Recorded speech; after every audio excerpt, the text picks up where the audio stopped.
Alright, so my mic is working. I've got the game audio, the game screen. I'm just gonna check and make sure that the feed is coming through to pretty much all the platforms I'm streaming on, which is Kick. I'm just gonna... I have to, for some reason, reload Twitch for some reason to see if it's actually up and running. And yep, sure enough it is. So Kick is running, Twitch is running. And I'm just going to check out YouTube, which is the main one, of course. And yep, excellent connection. Yep, we're a minute in, so... Well, a couple minutes in, I suppose, now. So let's jump into it.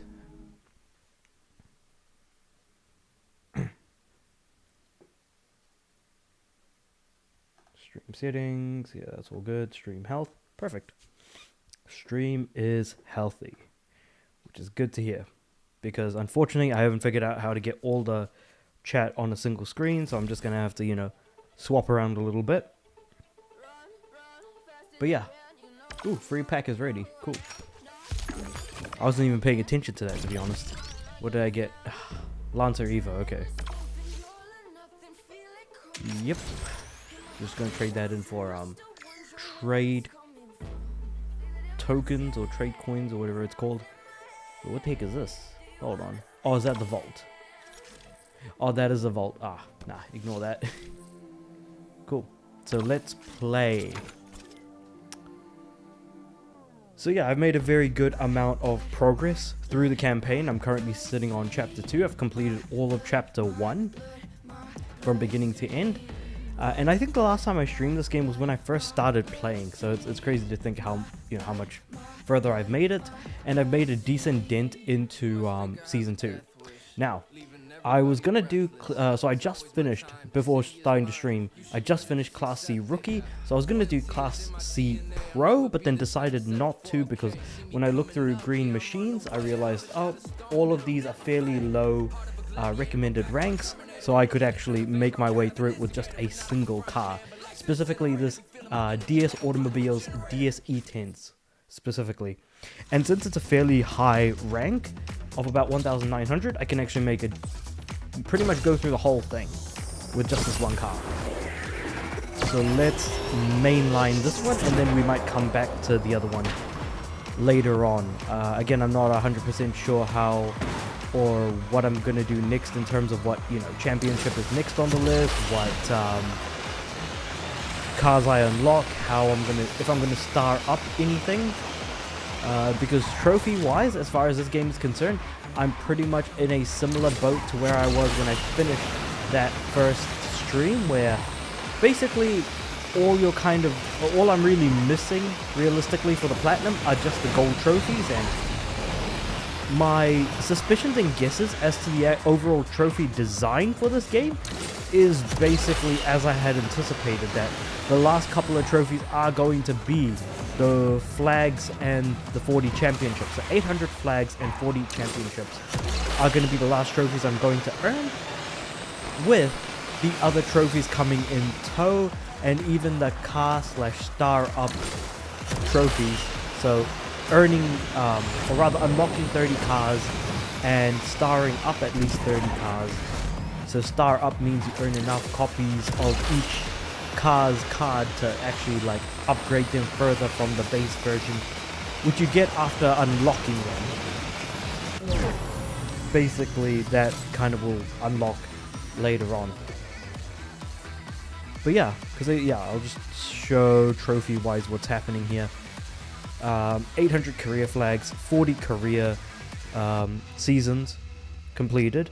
I've almost completed 2 more seasons, but I'm either missing a car or the car that I have is just not quite fast enough. And of course, either unlocking or ascending the ranks of cars through like a star, effectively. So like my DS E10s here is a 3, I've managed to upgrade it to 3 stars, for example. Though some cars have more stars potentially, I think I can probably show an example here. So if I go back to Class C Pro, if we select this first one here, Like these ones here, the CSL Homage, the Dodge Challenger, these only go up to like 3 stars.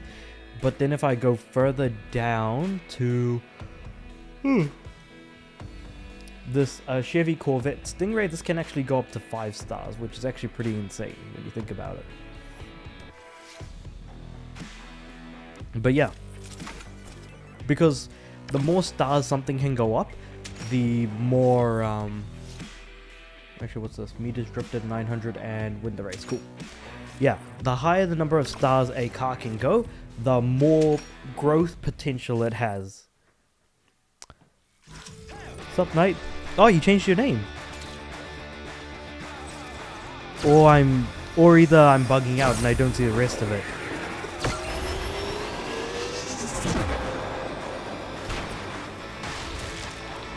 Alrighty then. So, drift 900 meters and win the race. That should be easy enough to do. Yep.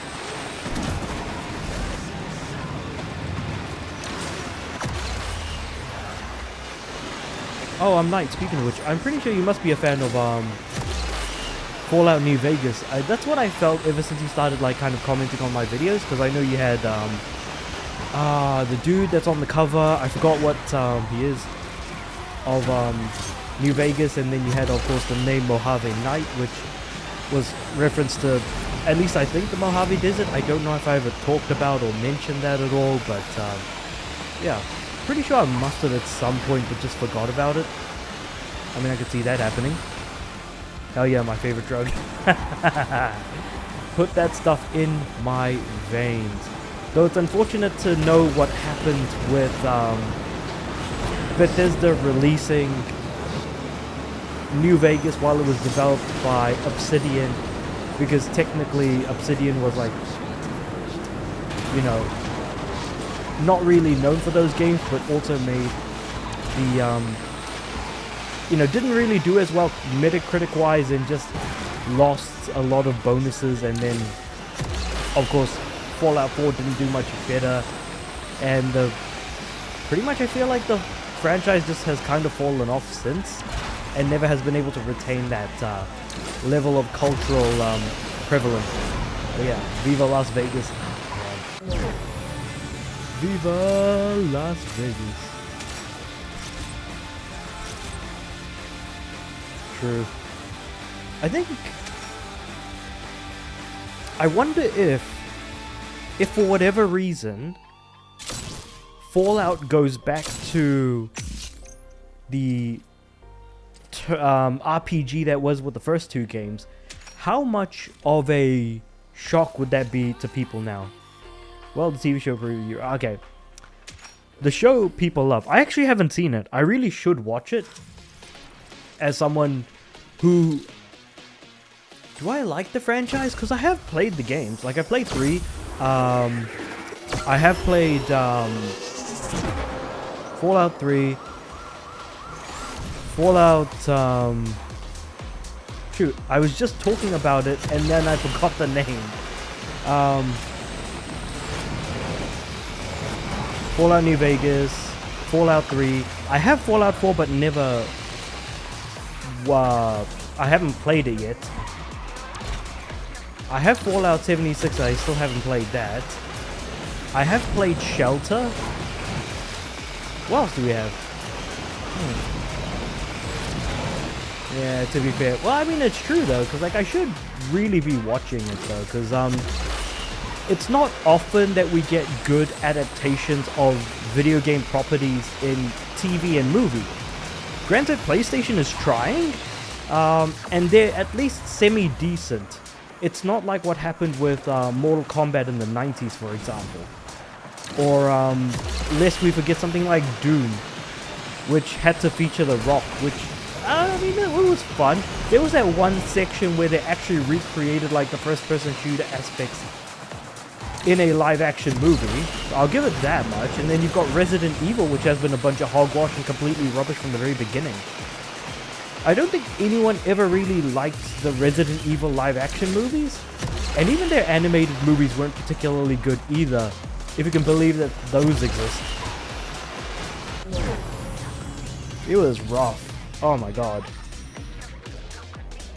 But yeah, it's certainly been a fun time when it comes to video game adaptations of, or movie adaptations of video games. Especially like, oh, Sonic, like I really need to go back and rewatch Sonic 1 and 2 because I haven't seen Sonic 3 yet. Resident Evil movies are awful. 100% they are. All of them are absolutely god-awful, and I don't know why they tried. But in a way, if you like bad movies, I feel like that would be something that's up people's alley, because I like me some bad movies. I like how stupid and ridiculous some things can get, but if something is being stupid for the sake of being stupid, it's awful. F tier. No, 100%, like I'm not disagreeing that it's an F tier. I'm just thinking that, like, to some extent, there's also a point of like something being so bad that's kinda good. Though I suppose I'm also just completely like hurting my own like opinion by just saying that as well too.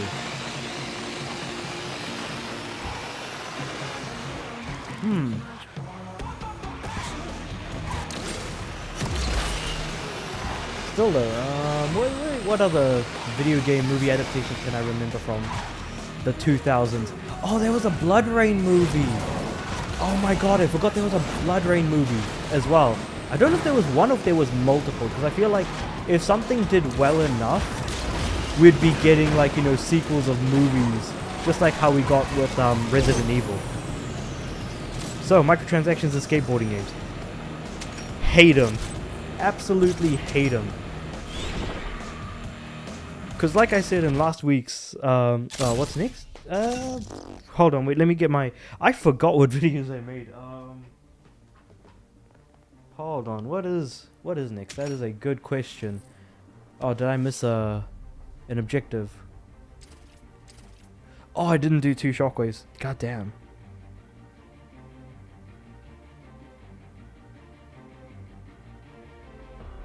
Oh shoot, I have to do a video interview later on. I'll just ignore that. Let's see, what's next? Good question. Tomorrow's video is going to be about... Oh, okay. We got some loot boxes on golf and tennis games, limited time golden balls. Jesus Christ, never again. Nah, hell nah. Hell nah, I hate that. Actually... It's funny you mentioned that, because I think it was announced recently that, hold on, let me just go back to my PS5 menu. Here we go. PGA Tour 2K21, the online server is shutting down for this game, and I am going to be playing it to try and platinum it before the server shut down in October of this year. So, funny you mentioned golf games and the potential for loot boxes, but goddamn, I hate the idea so much. As someone who plays a lot of everybody's golf, I hate that idea so much. Like, I love golf games. Don't get me wrong, I've sometimes played golf, but my god, do I hate that idea so much. Even as someone who plays a lot of gacha games, oh my god, that is just evil right there. Oh my god, I hate that so much. Oh my god, it actually kind of brings a smile to my face to know that I can at least look at something and be like, at least that's kind of funny if they tried it. But then it also makes me scarily worried that they may actually be successful if they tried it. Want to play $2 early? $10? Okay. Taking it a bit far with that one. Oh my god, just... Yeah, early access.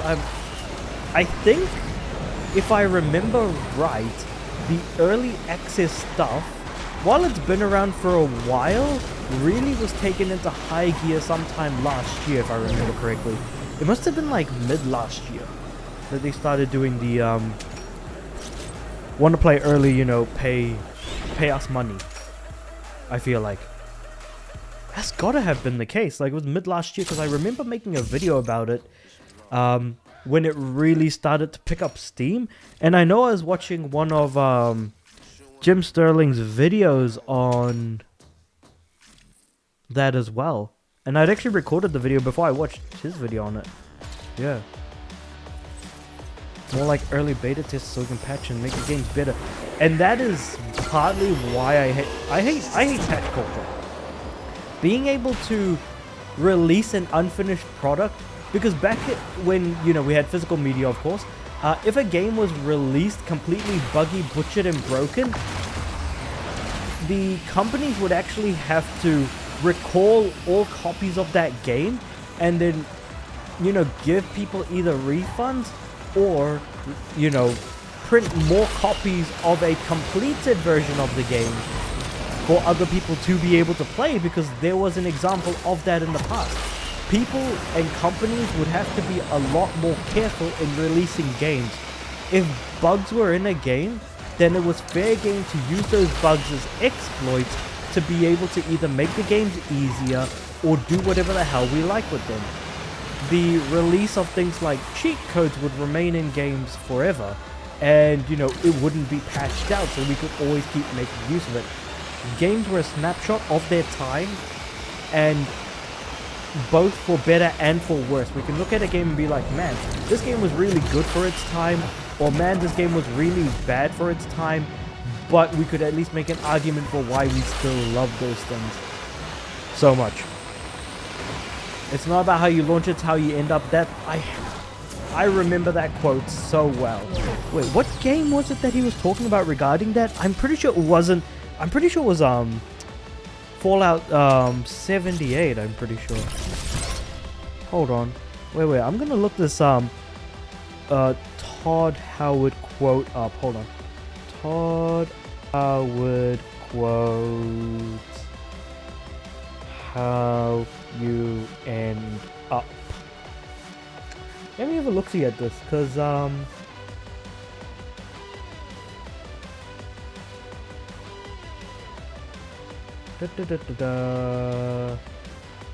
okay, we've got it on the there's the Softworks Reddit. Okay.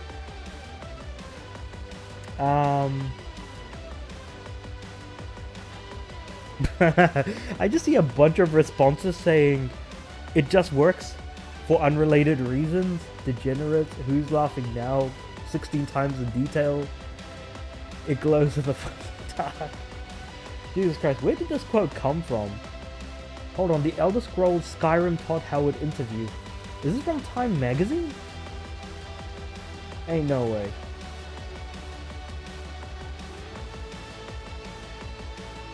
If I go end up... Oh, wait, hold on. No, that ain't it.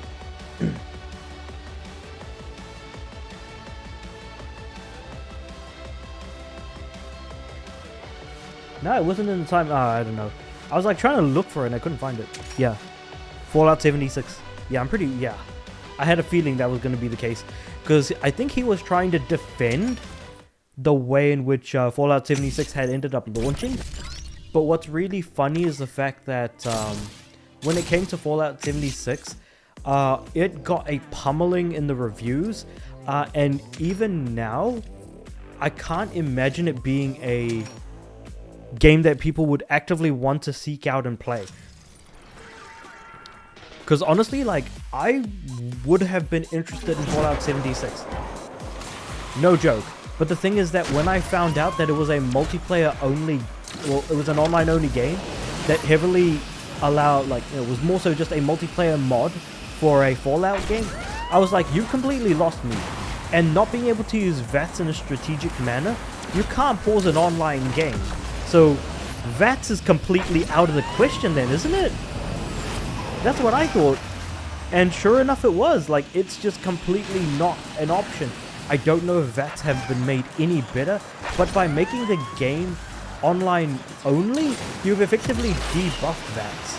And I like using VATS, because I suck at shooting. But, yeah. The nuke problem, making sure that, like, the idea was that the nuke codes were supposed to be this different. Phil Spencer's base was nuked. That was a funny one. So someone did that in protest, if I remember correctly, of like Microsoft buying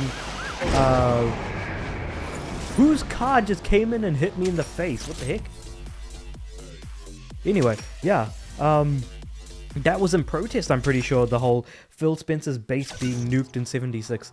It's crazy to just like, you know, for you to mention something, Knight, and then I immediately remember, oh, there was a story about that. Oh, there was a story about this and that. And it's just, yeah, there's so much stuff has happened throughout the years. You really kind of just revel in the stuff that's going on. You talk about it with other people, yet somehow it takes like the tiniest thing and you have a little flicker in your mind of like, oh, this was a news story at some point. Man, remember that? We watch the news too much. That's true. We watch gaming news too much. I don't think we watch any other type of news all that much. But that's because we love games. We want games to be good. We want to enjoy the time that we have on this earth playing games. Because it's something that we like to do. So honestly, I don't think we would care as much if we didn't love playing games. For better and for worse. True, and the weather. Well, let's be real. No one predicts the weather. Or no one can. People just hate watch the weather so they can say, haha, the weather person got it wrong again. Well, actually, maybe I have too many cynical people who just don't like the weather. Because we know the weather can't be predicted. It is what it is. People hate watching the weather. Not something I thought I would ever say, to be completely honest. But it's a thought. It's a thought at the end of the day. As it usually is. Oh god, I hate the ending of these hunted missions. Because I have to take the jump, otherwise I'll fall and fail. Yeah, but better safe than inside a hurricane. That's true. Though I suppose in my neck of the woods, it's not called a hurricane. Actually, no, it is called a hurricane. Because it's tropical storms. I live on a tropical island, so it's basically... Yeah, you know what? It is what it is. Wait, no. Because tornadoes are in other places. Tropical is a hurricane. Then you've got twisters. I don't know where on earth you would see that. Now, tornado? Wait, hold on. What's a tropical windstorm? I'm going to Google this up. Hold on. Tropical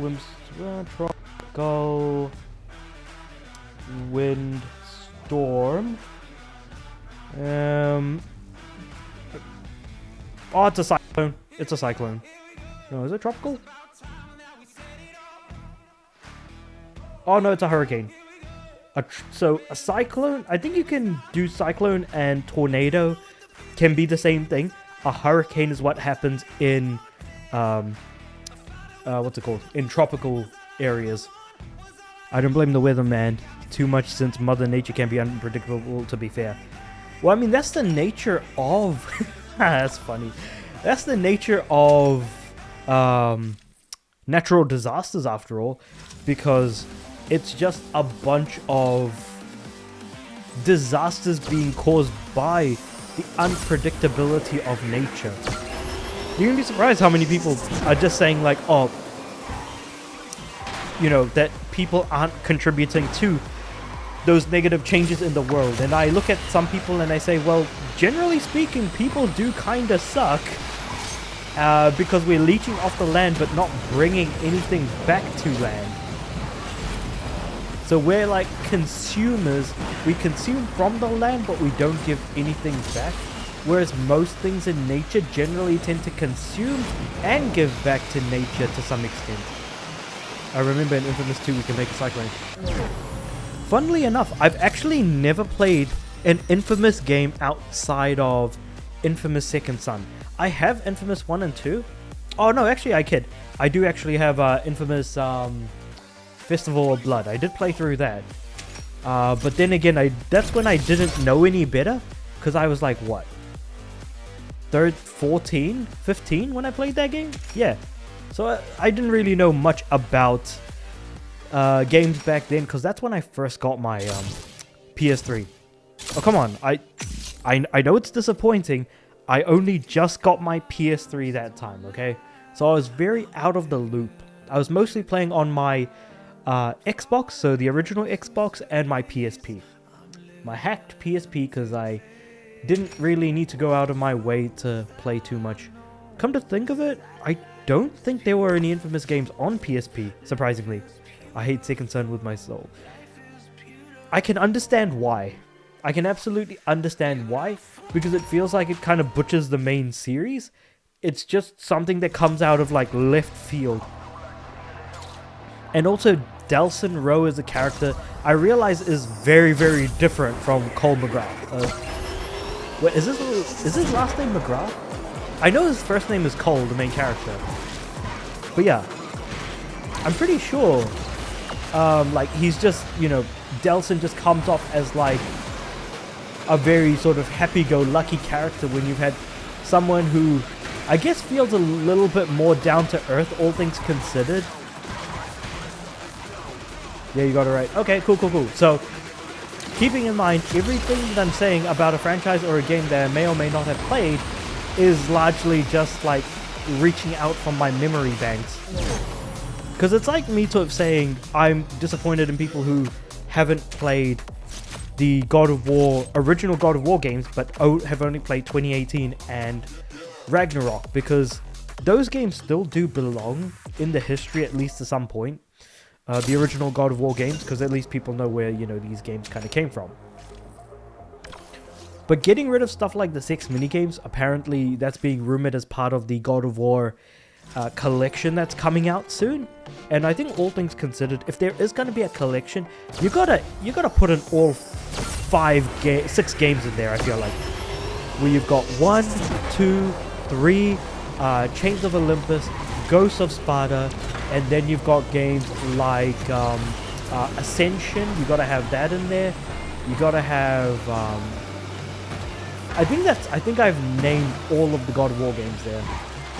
At least I hope so. It would be pretty disappointing if I didn't.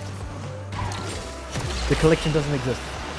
Ah, but we don't know that yet. I'm gassing myself up for when it does get announced. I found no ramps. What the heck am I doing? Probably more people have played 2018 than the PS3 games. 100% that's the case. PS3 and PS2 and PSP games. Let's just put them all together, I feel like. Even though they did then bring those games to PS3. But, yeah, I think as time has gone on, gaming has become significantly more popular, and as a result has left us kind of in this weird position where new games are getting more players, and therefore people aren't going back to play those older games unless they go out of their way to get those retro consoles. Those need remakes? I agree they need remakes, but the problem is Sony is not going to put the time and money or like the, you know, they're not going to bother, I feel like. That's what my mind says. I don't think the money is worth it for them to actually even try to do that. Oh, what the heck? What was that? I've never taken this road in this track before. I genuinely just never have. But yeah, I agree games need remake, but problem is we won't get it too much in it. All things considered. Now, if they were to re-release the PS2 and PS2 games as part of like the crap, what's it called? The, you know, PS Plus games, that could probably happen. Sony has lost money on live games. Yes, without a shadow of a doubt they have. And I don't feel bad for them. I think that Sony deserves to have lost that money. I want them to know that they made a mistake on the decisions that they did. Now, that being said, somehow Xbox screws up even harder, which is even sadder, but I'm not going to talk about them right now. I'm going to focus more so on Sony here. I like where they... Okay, so that's the negativity. Positivity on the other hand. So with you saying Sony's probably focusing on safe bets, I have an idea. Not an idea, but I think I like where Sony's head at is right now. Stick with me on this. So, with the success of Astrobot from a critical perspective, I want them to bring back and nurture their family games that they have. They have a lot. They brought back, mind you, they brought back the crap, what's it called? Sly games. I was like thinking Raccoon games and I'm like, no, that's not right. The Sly games.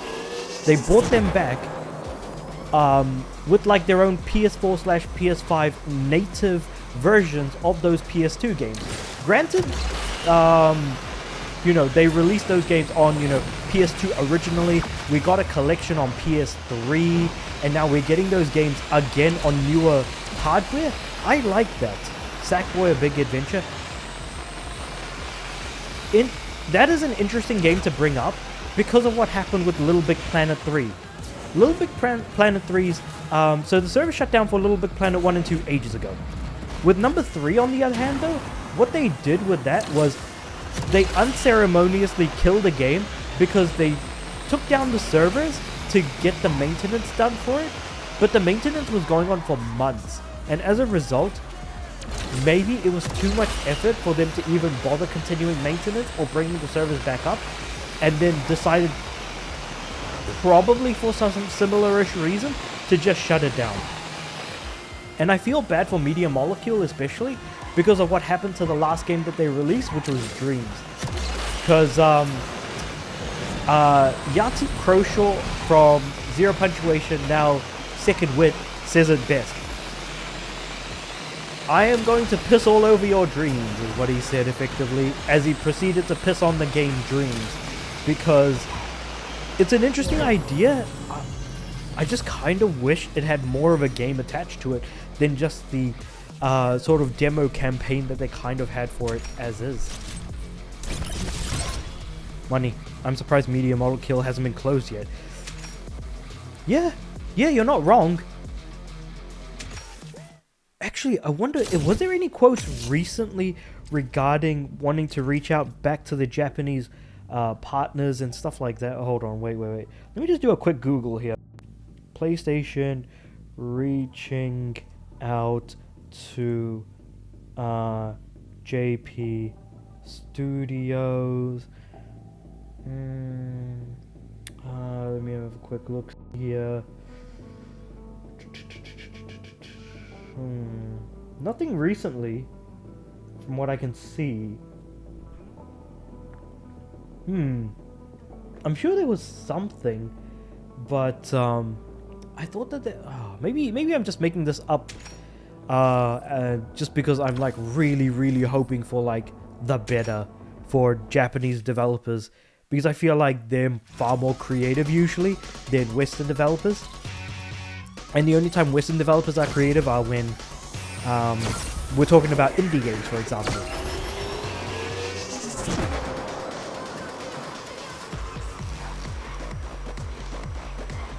I just really miss the times where games were about when the console war was going on. Because as detrimental as that might sound, it's necessary just because of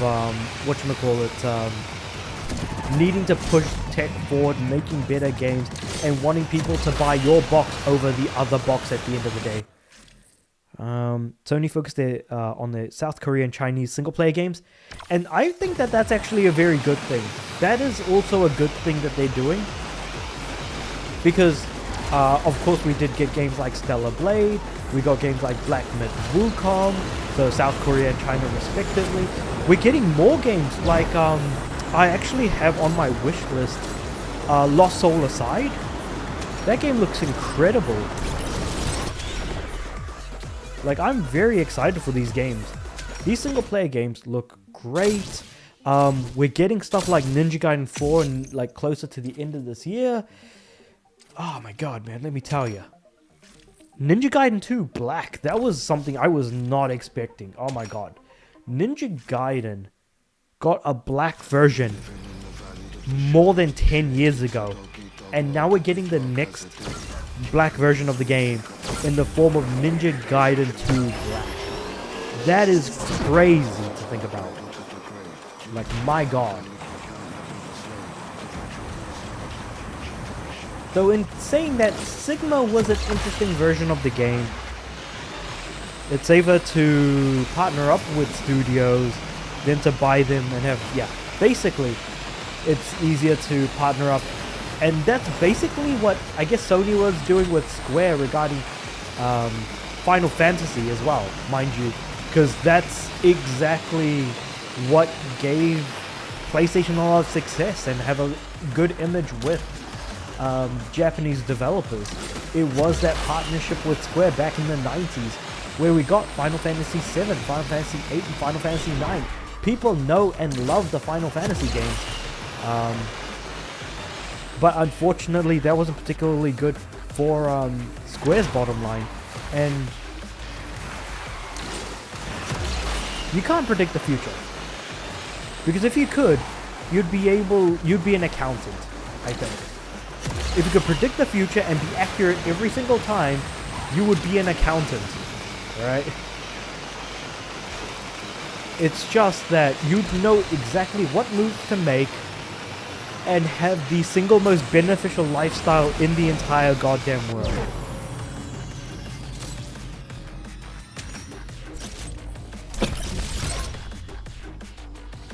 I'm just gonna grab a drink because my throat is drying up a little.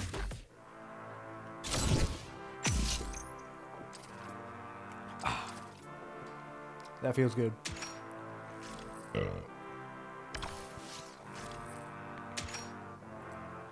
Tango 2? Yeah, Tango Gameworks. I love their games. Goddamn, Tango Gameworks, what a studio. I think that almost everything they've made, I really like. The most trepidatious I would say I've been for one of their games would have been... crap. I have like a copy of the game near me somewhere around here. Because I feel like I have most games in the game room that I'm just like sitting in right now.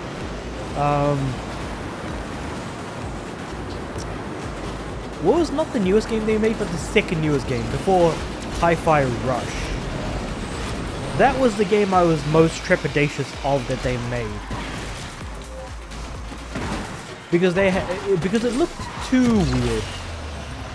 Evil Within, no, it was after Evil Within, but before, it was after Evil Within, but before, Tokyo Exorcist. Yes, that one. I do not remember what it was called. Tokyo Exorcist, that's actually a good name for it. But even then, that was actually still a good game. It wasn't a great game. And I suppose with Evil Within 2, they could go really they had the option to go incredibly creative with their monster design, but then for some reason chose not to, because basically the game takes place in a VR world to some extent, and, or a VR world in the mind of the main character's daughter, effectively. And they chose not to get real creative with the monster designs. In fact, the most creative they got was bringing back enemies from the previous game instead, which was insane. But I was like, okay, cool. Hey, I mean, at least they, caught my attention to some extent. Evil Within 2. I wonder what an Evil Within 3 would look like. Or not even an Ghostwire Tokyo. Yes, that's the one. Ghostwire. That is 100% the one. That's the most trepidatious I've been, but I still like that game. So all things considered, they made 4, I would say, fairly good, if not excellent titles. What am I missing here? Oh yeah, okay. So I'm basically almost finished this season. I've just got 2 left. Nitro Time and Stunts, besides winning the race. I can't wait to earn that for Ferrari LaFerrari. Because I think that's the best free-to-play A-class car in this game. I still can't believe I've been streaming for half an hour and it does not feel like it. It feels like it's gone by very quickly. Is it just me? Surely it can't be, right?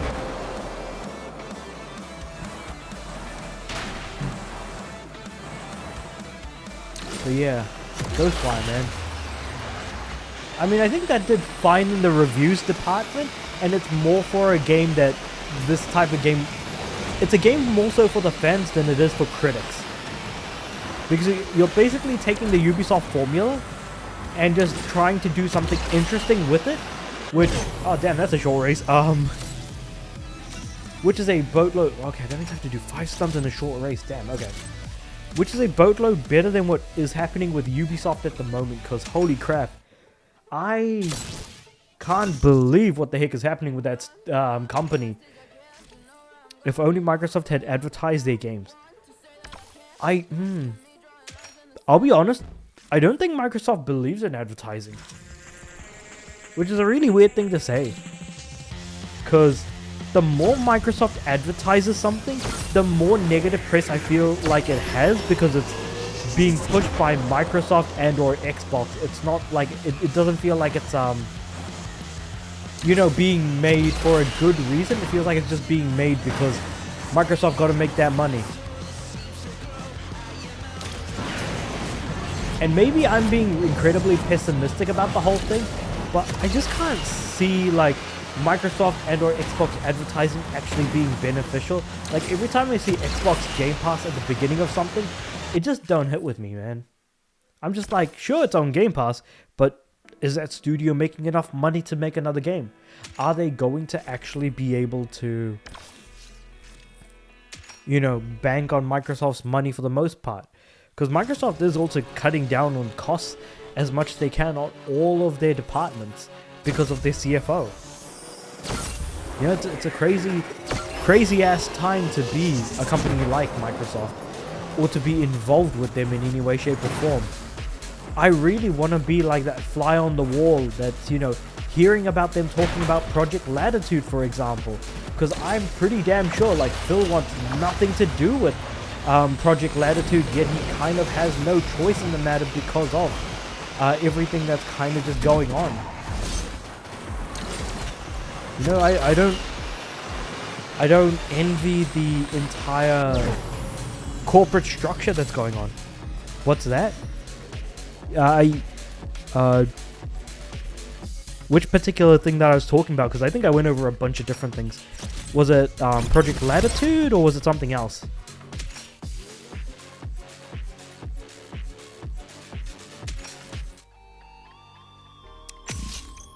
Or was it the fact that the CFO was talking about Latitude? Okay, so basically a quick summary of Project Latitude is that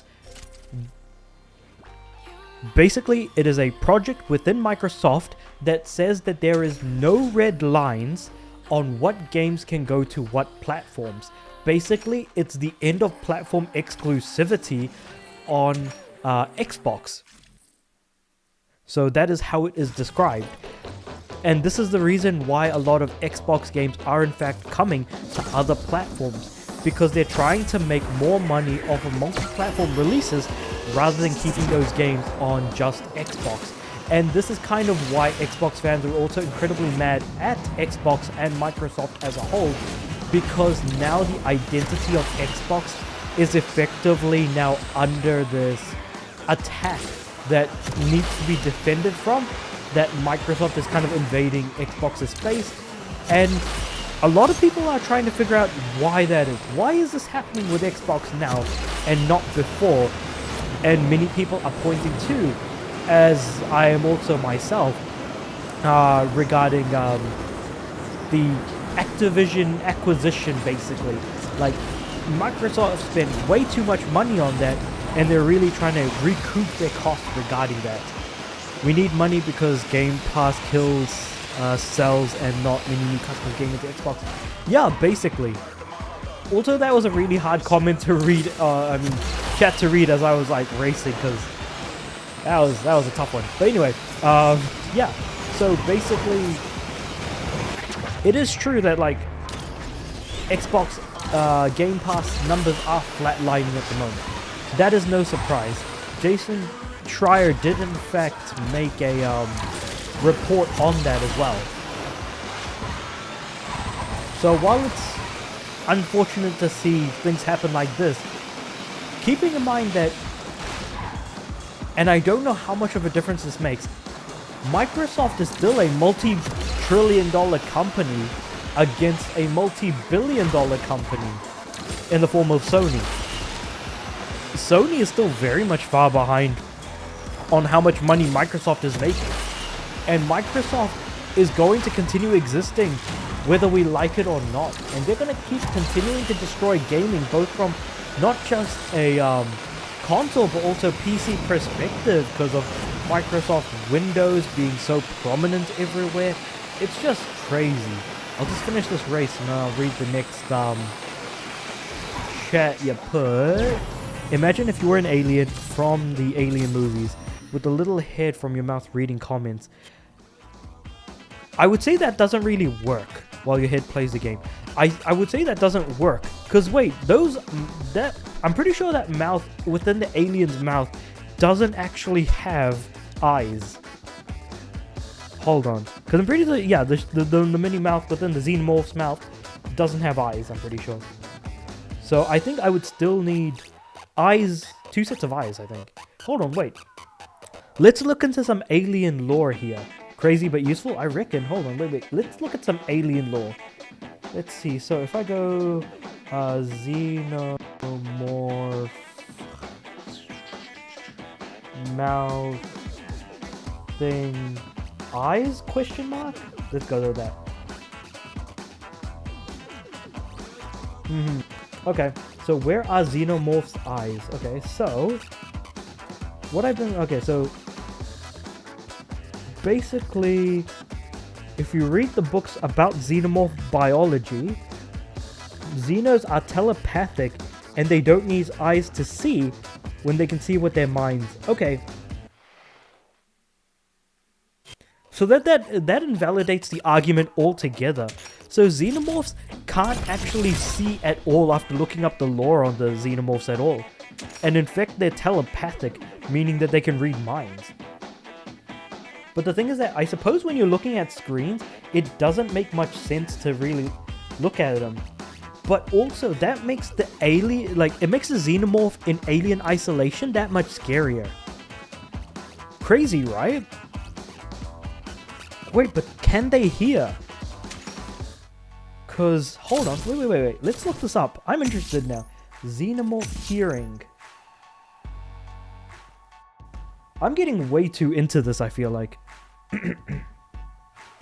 Primary means of detecting prey is smell and sound. So this is from the LV426 subreddit. What is this LV426 anyway? Oh, Alien and Predator discussion. Love it. So yeah. Primary means of detecting prey was smell and sound. Because they don't... And they have very precise hearing. Which is why in Alien Isolation probably feels vibration. Yeah, no, absolutely. They would have to feel vibration. Because if they can hear extremely well... Yeah, this year... Oh. No, without a shadow of a doubt. This year is going very fast. But yeah. No, aliens... They are an interesting... species of horror monster, to be honest. That's crazy. Wait, hold on. Do I not have any cars for this?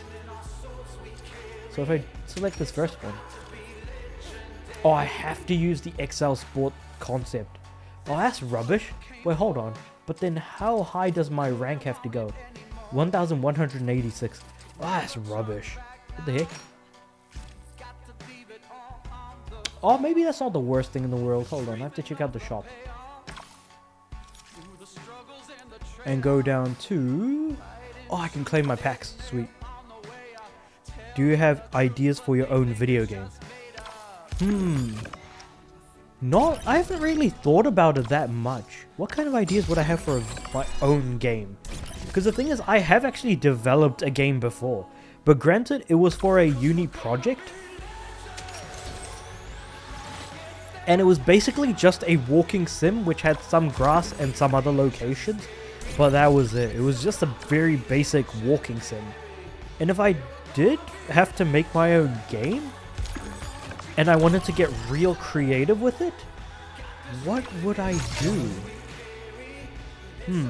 Let me think about that for a moment, because I'm pretty sure I must have some ideas.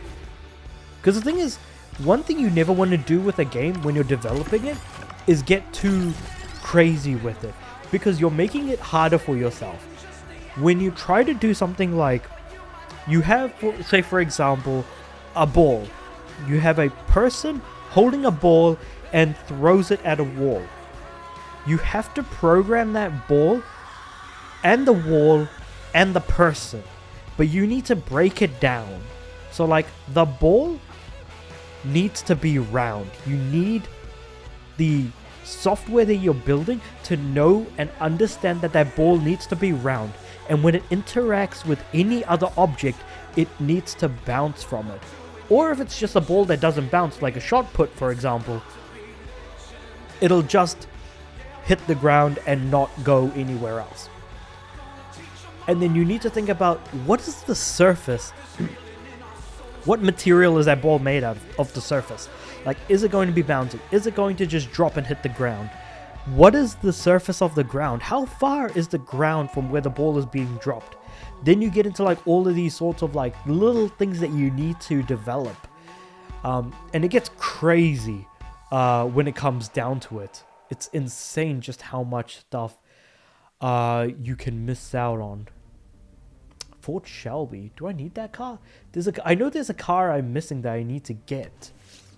My idea. You follow a human and you are a bird. You pick up objects and place them in different places for different outcomes, like the human quits his job or falls.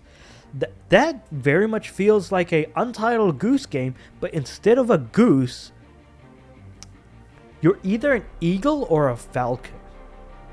I feel like those are the closest bird types I can think of. Unless I'm crazy in thinking that. Like, say for example, because... Oh, it's a Fort Shelby that I need. I need to check out if I have a Fort Shelby. But like, think of it this way. What kind of bird would have the muscles big enough or the talons sharp enough to pick up a car? Not pick up a car. Pick up a brick and then drop it on someone's car, causing the car to break down or to smash the windshield, for example. And then that causes someone to then, for example, lose their job. Hold on. Birds carrying... not a baby, a brick, for example. Oh, you could be a sparrow. Hold on, no. So apparently sparrows can do that. So I feel like you could play as a sparrow. Interesting.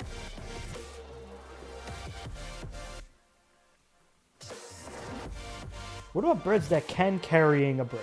Let's look that up. Oh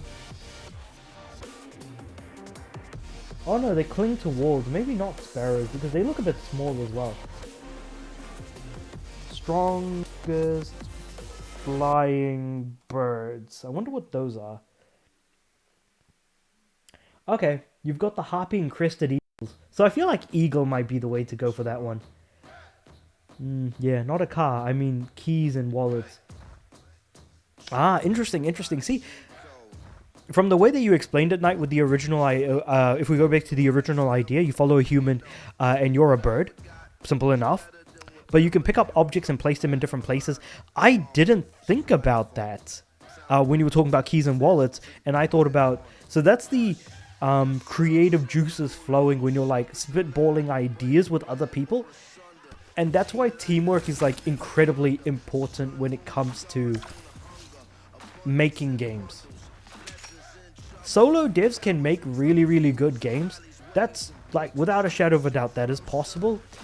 But also sometimes you might make something so crazy or loony that other people might not understand. And I highly recommend looking up this up, Knight. There's something called Bob's Game. It is such an interesting story about a dude named... I don't know what the dude's name was. He made a game called Bob's Game, and he was protesting against Nintendo for not sending him a prototype development console to test his games on and stuff. It was crazy, man. Meaningful objects like paperwork, briefcase, and stuff like that. I feel like you could mess around with people in like more meaningful ways, rather than just picking things up like that. Because I feel like the way I thought about it was when the human quits his job or falls or stuff like that, I wasn't thinking of him quitting his job, but rather him getting fired for not being able to make it to his job because say for example with the smashed windscreen that, you know, he isn't able to make it to his job. But then that's a pretty out there example, I guess, as well. Let me just upgrade my car real quick, because I'm gonna need to do that now that I've actually unlocked the damn thing. And it was complete accident and coincidence I even managed to get this thing. But yeah, I think if we go for something, if we want to go for a flying bird that follows someone, I feel like we could also go for one that might be slightly bigger. Like, if we want to get real goofy with it, I feel like we could either go for an ostrich or an emu. If you want to get real, like, funny with it. Because imagine like an emu's just stalking some poor dude who's trying to live his life. Now that might sound incredibly mean. It's because it is. That's the fun of it. It's supposed to sound mean. Oh man. Probably a crow because they like shiny objects. Definitely. Ooh. Wait, what about magpies? I know magpies like shiny things as well.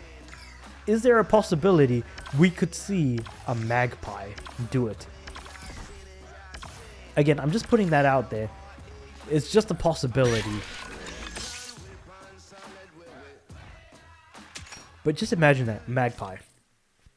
Crazy, right?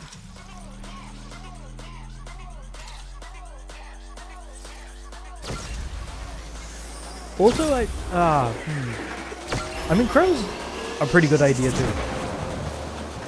It's just when I thought of crows, I thought of like, oh, a group of crows is called a murder, so like, I don't know how that, like, that somehow just doesn't sit right with me. But then that's just like me being like, being particular about a specific type of animal that doesn't really have any meaningful change of the game idea in question necessarily. But going back to like the idea of what kind of game I would want to make, people make games because they want a specific type of game that they aren't getting at the moment. And if I were to make a game, it would probably be something along the lines of, weirdly enough, it would actually be a sort of pseudo successor to Jet Set Radio. Funnily enough, I would add microtransactions 2 days after the reviews, praise my game, and a battle pass for $50. Oh yeah, that's just taking the piss right there. 100% that's absolutely just taking the piss. And I love it. That is funny as, because I feel like if you're gonna do it, you might as well have a little bit of fun with it. Just take the absolute piss out of it.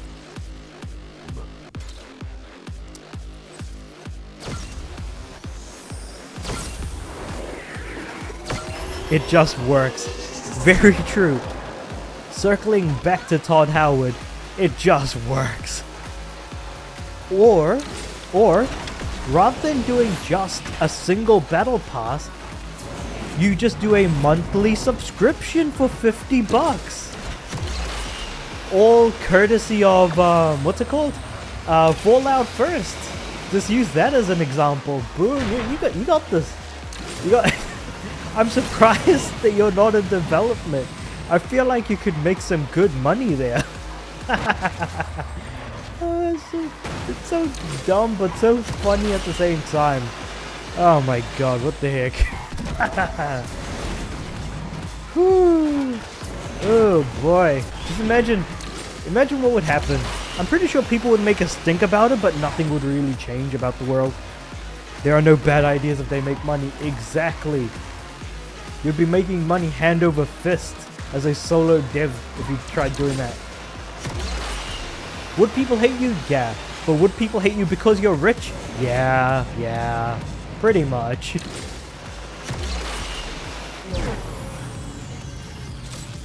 I think what's the worst idea that like someone could do to try and make money? I feel like there's so many examples that I would not even begin to even figure out like what that would even look like. Level up. Oh wait, hold on, I leveled up. That means I can get some more stuff. Wait, no, that's a garage level that I need to increase, I think. How far off am I to the next level? Wait, hold on. What cars do I even own? That's a good question, because I don't know what cars I have. Just go all the way to the right. Am I even close to level 9? I don't think so. Goddamn. Nope. That did not help at all. Alright. So what cars do I have? Oh, I didn't even change owned and then done. I'll hire someone to make my game, pay them / throw them a couple of pennies while I visit the bank to deposit my hard-earned money. And that is basically what happens all day, every day with game dev. Ooh. When did I get the Porsche Targa? Interesting. Oh, the Lambo.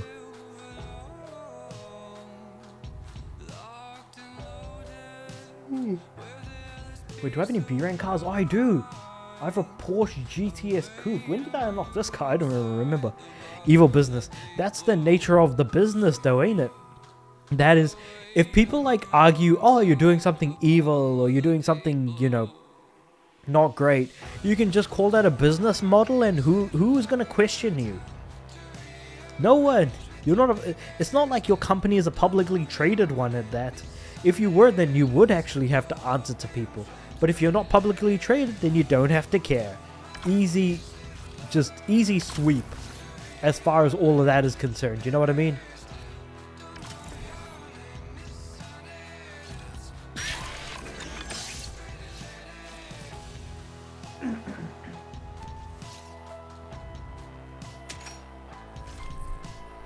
Let's see what's happening with the Volkswagen. Oh, actually, wait. How many races are in this thing anyways? Oh, it's 10 races, okay. I was like thinking, how many races are there? So I'm doing race number 3 of 10. Yeah.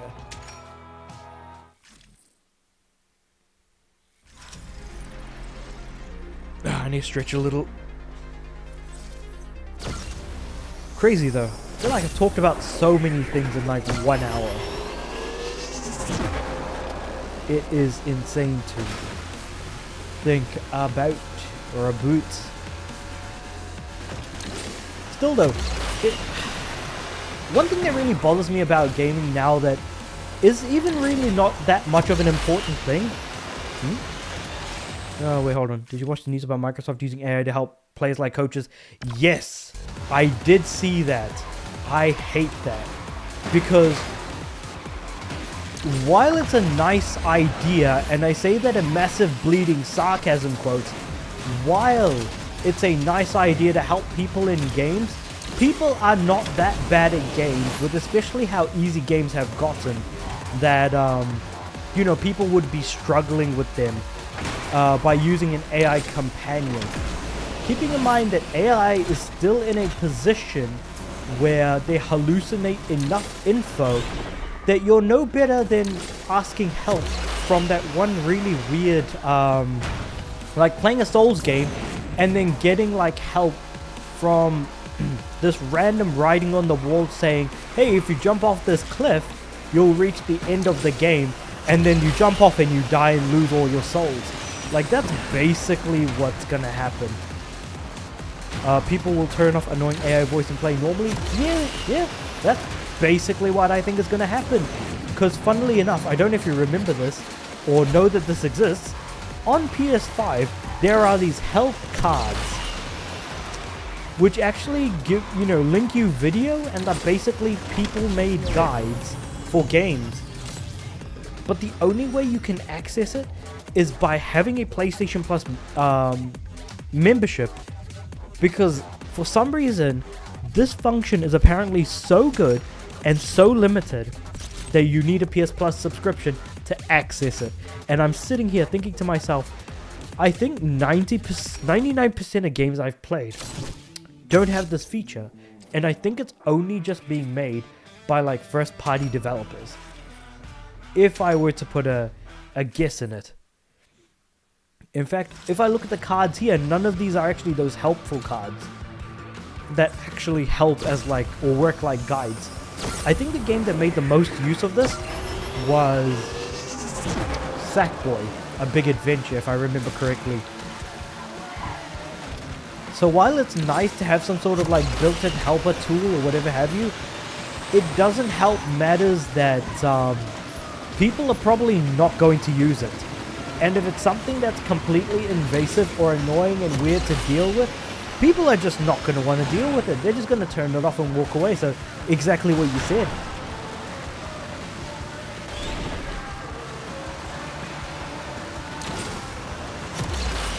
I mean, I'll definitely turn it off, that's for sure, even if I'm really struggling with the game, because I don't think a game is going to be as difficult as Ninja Gaiden anytime soon.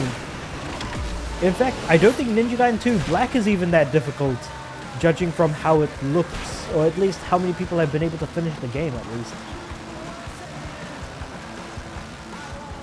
Oh, I have to collect nitro bottles? What the heck, man? Ah, that's annoying.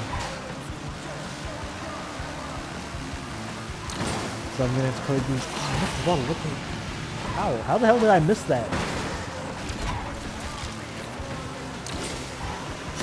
But yeah, and I mean, guides exist on the internet.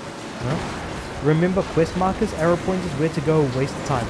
100% agree, because basically by removing those things have made games better ultimately. And when I say make games better, I'm talking about stuff like... Oh, actually I might restart this race, because things aren't going well for me here, and the police are only chasing me and not the other racer. When I say things aren't going well, it's because I'm not getting those nitro bottles anytime soon. But yeah, basically, Breath of the Wild came out, people loved it. There are very little to no quest markers or arrows for that game. People then look at games like Elden Ring, which has done so much better. And then we look at Ubisoft and we're like, man, you guys made this whole system, and yet you guys are doing so badly at the moment that it's just not even funny.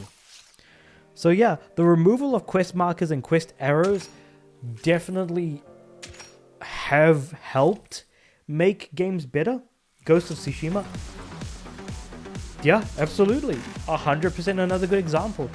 And using wind in Ghost of Tsushima is basically an optional thing that you have. So that is actually an example of not just not even marking anything, but an alternative to marking if you really wanted to find something.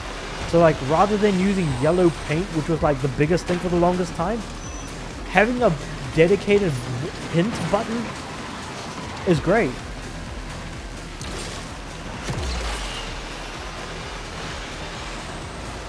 Like, there are better ways of just being able to guide people in the way you want to go, but also guiding people and going in particular locations and places are partly attributed to game design as well.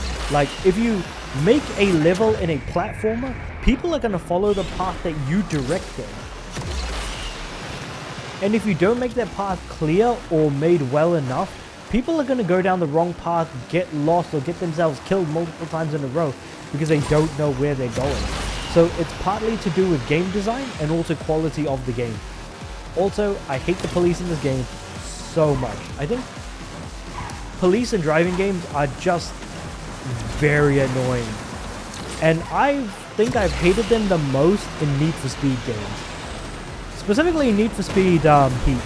That game had no reason to be as annoying as it was with its police, because the police are just going to keep constantly chasing you for no reason. In fact, right there, that is a very good example of why I hate the police, because somehow, no matter what, the police will always be faster than you and always be vehicles that are heavier than you. They can just drag you off the streets without even trying. And the only way to dodge them is to stay in the air, which is really annoying. But anyway, besides the point. I just had to get on my soapbox about how much I hate police in the game. Because no matter what, they're going to keep coming back over and over and over again. And I have to keep constantly boosting, but this car's boosters kind of suck, so I kind of need to make do with what I've got. I can't believe how much my cars just slowed down. That's crazy. Maybe I'm just used to driving faster cars.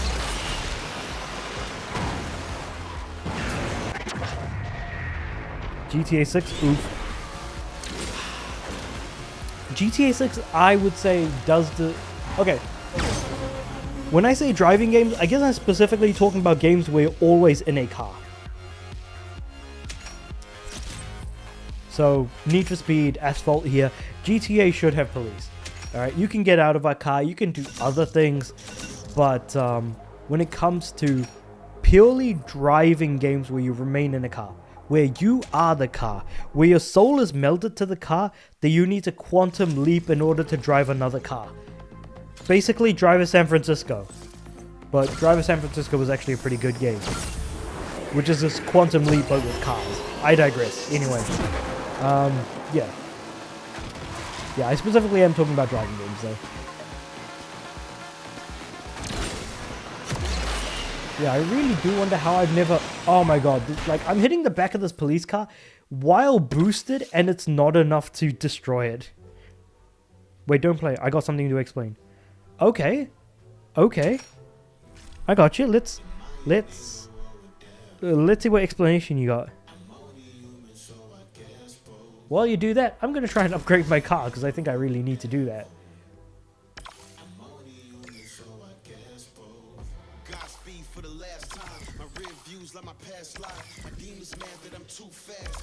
So we're in the AI bubble. Okay, I'm following so far. Also, I agree. Yes, we are. Feel like companies are pretty high on that AI. So everyone is investing into AI anything. Right? I hope you're not going to say that AI are going to be self-driving cars, implementing AI into them. Because I have a sneaking suspicion that's where you're going to go with this.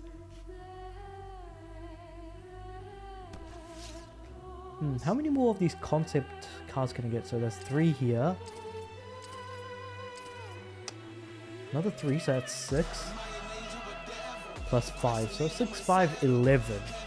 How will Microsoft/Xbox justify the use of AI in their games? Don't tell me you're going to be talking about the idea of dynamic difficulty. Simple. Okay. You got me. I am hooked in this conversation.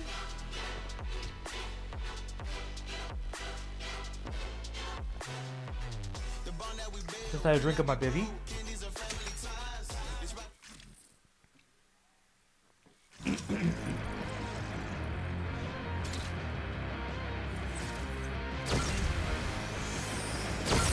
How will they justify AI in their game?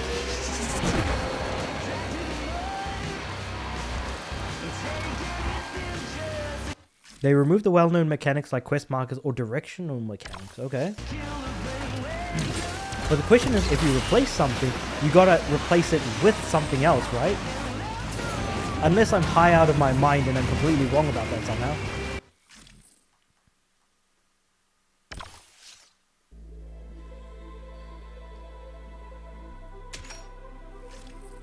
And use the AI voice code. Ooh, okay. Only the AI voice coaching. Okay. I hate that. I hate everything about that because you're. And then they will tell the investors. Okay. Oh, still on the soapbox. Okay.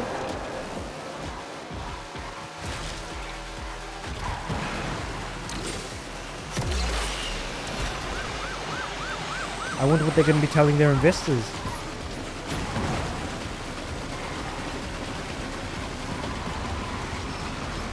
I feel like this is going to be leading into something to do with AI experiences, like what Microsoft is doing with Muse.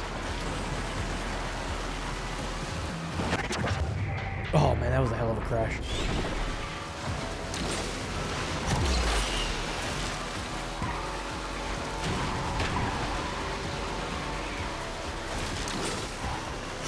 I can't wait to say what. I can't wait to see what they're going to be telling their investors.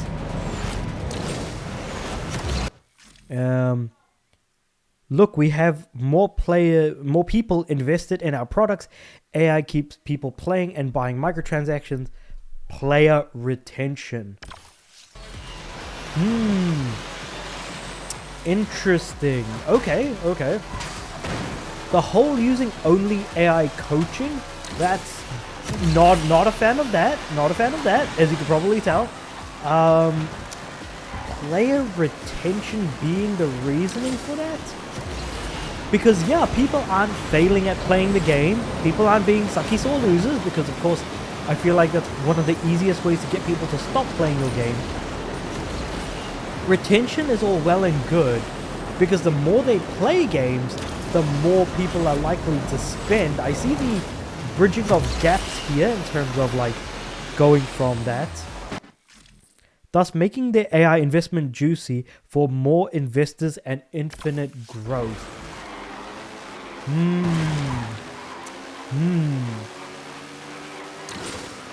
I wish more companies had investors like how Ubisoft has AJ Investments, because some investors do actually have, surprisingly, a good head on their shoulders when it comes to actually asking questions about certain aspects of gaming, and being like, well, if this can add value, but you know, what does that mean? Fake it until you fake it.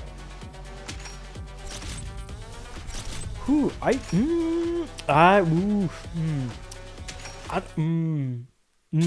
got me thinking, because I feel like I was about to say something and then I was like, wait, let me stop there for a moment. Fake until you make it. Oh, okay. That is fair.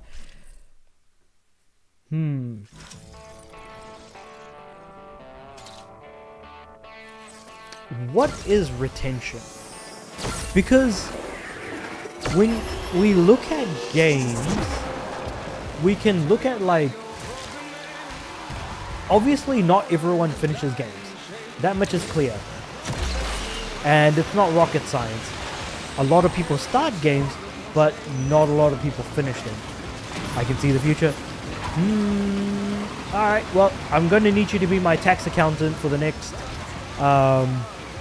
few years. If you can see the future, that will be very, very lucrative future indeed. No, but going back to the whole fake it until you make it with like the whole AI investments and stuff, like, we know that people don't finish games, and those people who keep continuing to play games are effectively the whales that companies are trying to tap into.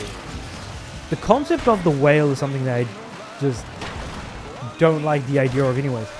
I'll be my own money maker then exclusively. Yeah? Okay.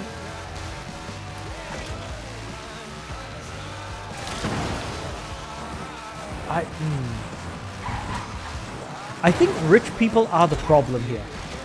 I just had a very strange thought. Stick with me on this. Stick with me.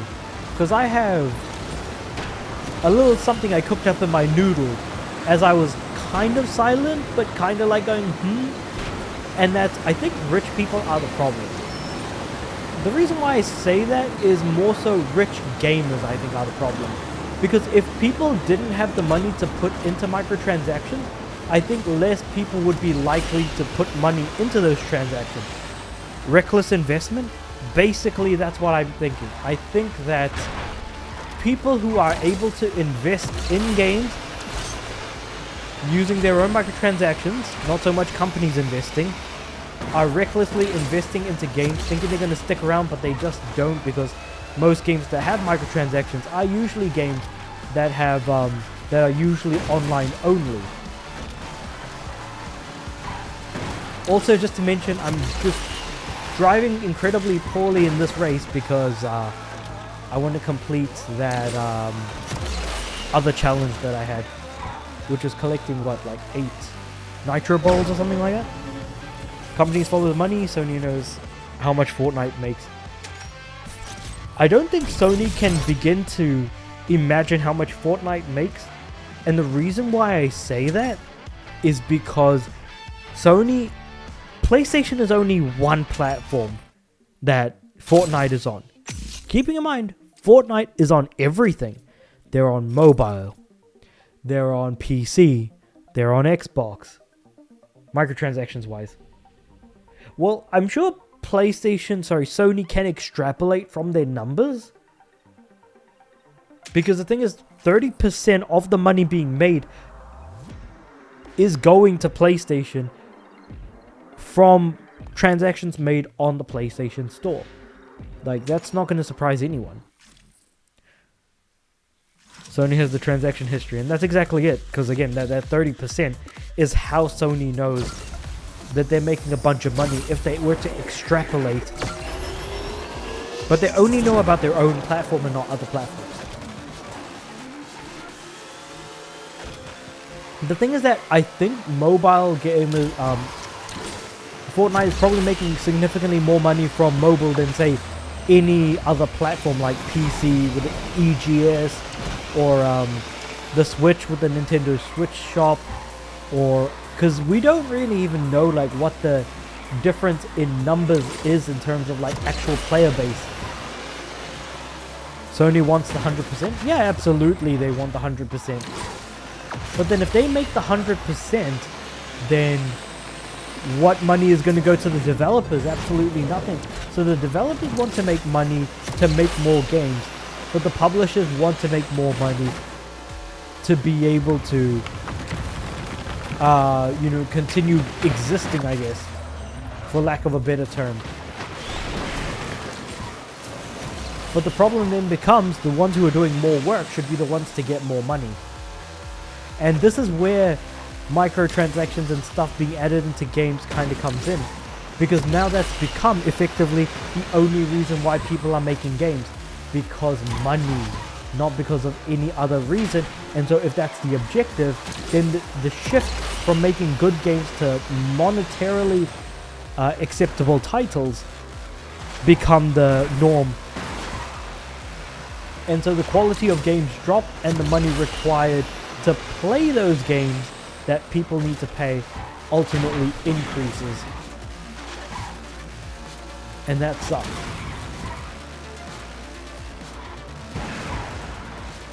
I don't know. Soapbox. That's just where I'm at right now. Still though, I kind of wonder, like, I wonder what would the gaming landscape look like if we didn't have to care about microtransactions. If microtransactions didn't, completely pop off in the late 2000s to early 2010s, where would we be at right now? Just because microtransactions are cheaper and they add to the game doesn't necessarily mean that they're beneficial for the game in which they're being added for. So I do kind of wonder, what would the gaming landscape look like if it weren't for microtransactions?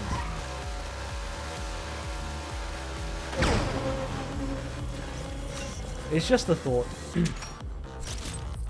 But, we're in the Weasel timeline, as people say. We're in the Weasel timeline, so things have changed and adjusted to the point where we are just because. Here's how Spider-Man 2 Part 1 and Spider-Man 2 Part 2. Oh, right. I totally forgot about how Spider-Man 3 is going to probably be released in multiple parts.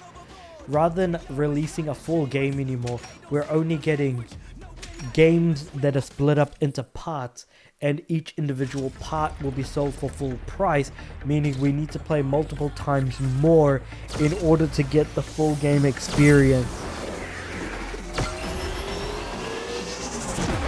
But in a way, if you really think about it, Red Dead Redemption 2 has already done this, and GTA also has done this, because I don't know if you've noticed, Red Dead Online is actually treated as its own separate product that you can purchase on the PlayStation Store and stuff like that. I don't know about other platforms, but definitely on the PlayStation Store that is the case, and the same thing with GTA Online. You could buy GTA Online for, in my local currency, it's like $35, so it would be like $20 USD to be completely honest. Not exactly. Okay, Enlighten. I'm pretty sure you're going to say that it's not, that it's because these are all separate modes I'm talking about, whereas like with Spider-Man 2 Part 1 and Spider-Man 2 Part 2 are, sequels in a game that has practically the same story. or something to that extent. Red Dead 2 is a complete game. Yeah, I kind of figured that was going to be the case. They were talking specifically about story mode and not necessarily the online component and the offline component of a game. So yeah, that is true. That is true. Red Dead 2 is a complete game, but it's also extremely high quality as well. I think that Red Dead 2 is actually a far higher quality game than like any of the Spider-Man games. I don't think that that's ever I don't think anyone's going to disagree with that one. Unless you really, really love Spider-Man as a character, I don't think there's anyone who could possibly disagree with that statement. And if you do, then you clearly are, you know, way too superhero pilled at the moment to really be able to take anything else in at the moment.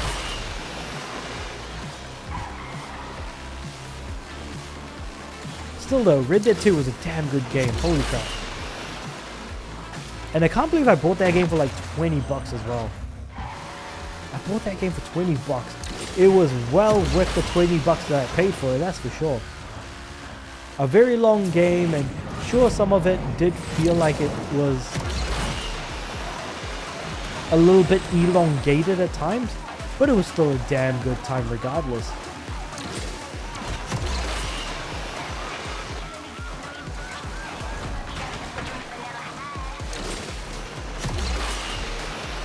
Is Red Dead 2 on PC? I thought it was. Hold on. Pretty sure it is, yeah. Because only Red Dead 1 recently came to PC. Red Dead 2 PC. Yeah, Red Dead did release on PC. And it came out in 2019, did it? Huh. Hold on, let me just have a quick look. Yeah, it came out on the 6th of December 2019.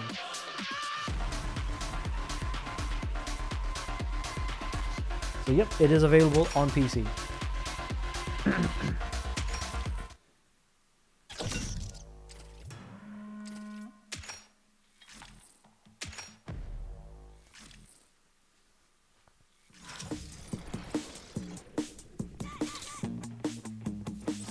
I am definitely not doing too hot on this race here. Coming like second or third and then not even being able to pass the person in first for some reason.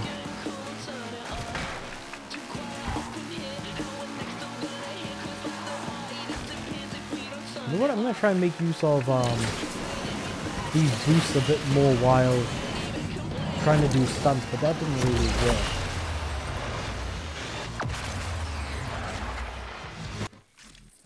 Great talk. Gonna watch some anime. Cool, no worries, man. Thanks for jumping in and sticking around for as long as you did. We'll catch you some other time. That was a really good chat, though. There was a lot of subjects, topics in there. I think it all started with Fallout of all things too. Still does. Gotta check out Fallout Shelter again at some point. Fun time. No, I definitely had a fun time as well. I was like enamored by the conversation enough to pause the game just to be like, wait, hold on, I need to check this thing out. But yeah, catch you later tonight.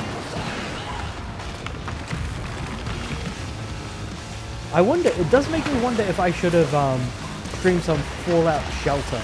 But I'm pretty sure I'm going to at some point in the not too distant future. Like, I'm sure it's gonna happen.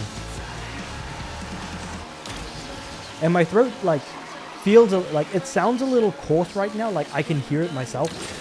But I'm pretty sure once I have like a couple of sips of the drink next to me, I'm pretty sure that's going to sound a lot better. But I do want to finish this race because again, I'm not doing too good at the moment.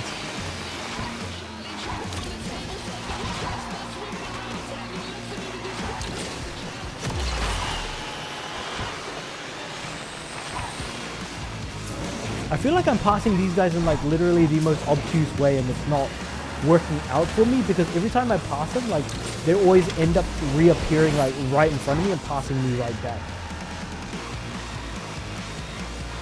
Because the best opportunity I had to be in first place was that little tunnel that I went through just under the, when I kind of collapsed under the wood planks or whatever. And the next best option is going to be when we reach the next series of...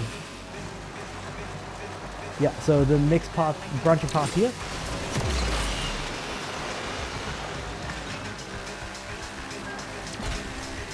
Okay, so given that I'm not unlucky, I should be able to win now. Oh, they're catching up. I could like see them catch up, kinda. Damn, I'm really sweating though. I know I know the windows are open, so I should be getting some air in, at least.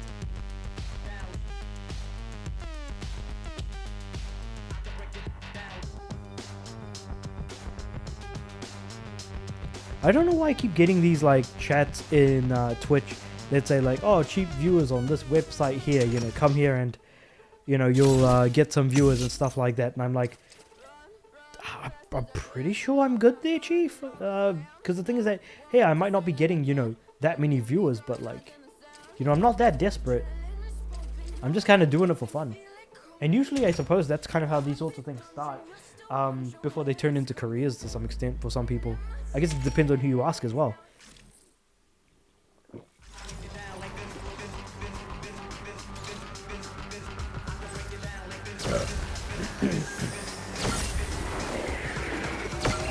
Scotland.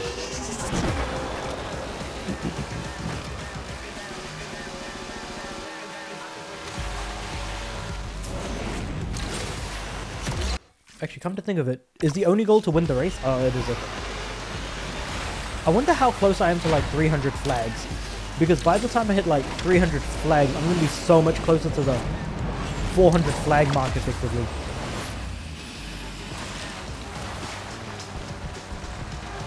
Also, I can't wait for the magic Final Fantasy T like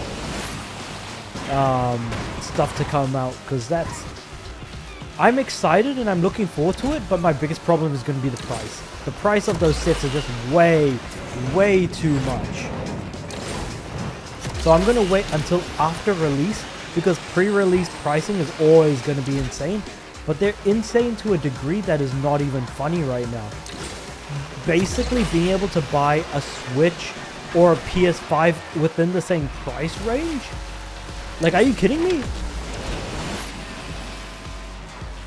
Because, yeah, at that point, I would recommend just getting a PS5. Or just maybe buy some, like, older sets or something. You know what I mean? Like, just buy some older, what's it called, sets? Buy some older, like buy Bloomberg or something like that. Or buy, what other sets are there that are really good? Modern Horizons 3, if you want to go straight to modern. Legend season is over. A new season is coming soon. Okay, cool. Welcome to the Golden Pursuit season. So the next one is going to be live in 19 days. So about 2.5 weeks. I wonder if I'll have the platinum by then. I don't know. Complete season missions. Cool. I already know that. Claim rewards, yeah, I know about that. The Unite Pass. Sure, I guess.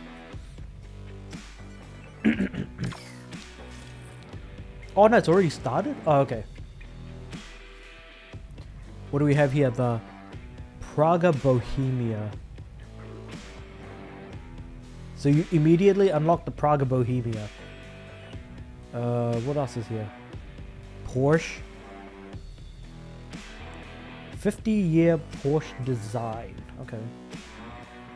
And some wild cards, blueprints, and other junk. Import parts. Emoticons. God, do I hate emoticons. Yeah. I've already checked it out, goddammit. Alright, let's just go back to Korea. 296 flags. I've almost got 300 flags. That's crazy. And in the stream, I managed to complete Green Machines. And I'm most of the way through this one. Though I suppose this one's taken me longer because I'm dealing with like a much slower car. 1189. Hold on, what rank is my car now? It's 1101.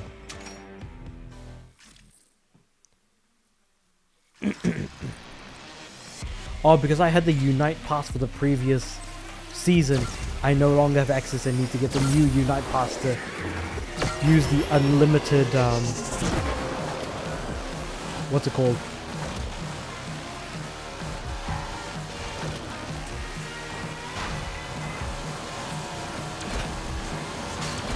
Alright. I'm gonna go up this way.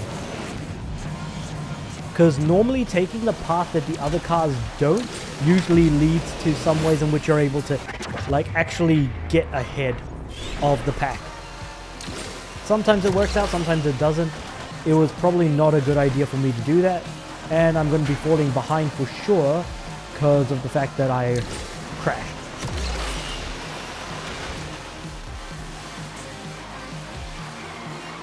But now I'm sort of catching up, I guess.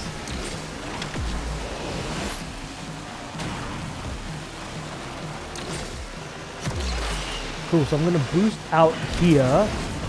And there we... Where the hell did that car come from? Or was it like some other dude that just crashed and just happened to spawn like right behind me as it boosts out? I can't imagine it have been anything else. So for this one, ideally I want to stick to the left. And for good reason, because I want to try and avoid the train that's here. Because you can go headlong into some of the trains that are on this track.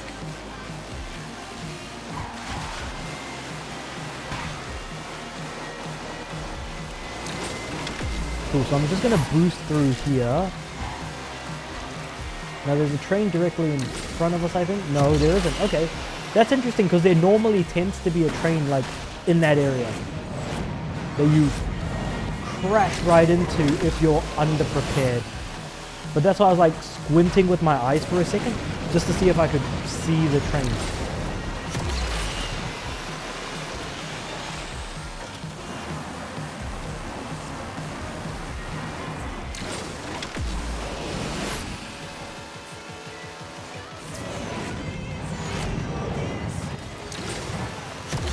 Cool. So somehow my boost wasn't full and I managed to... Oh, I crashed into two cars at once. Okay. But I'm 88% of the way and I have not been able to hold pole position at all. Which kind of really sucks. Because the end is right there. And I finished second.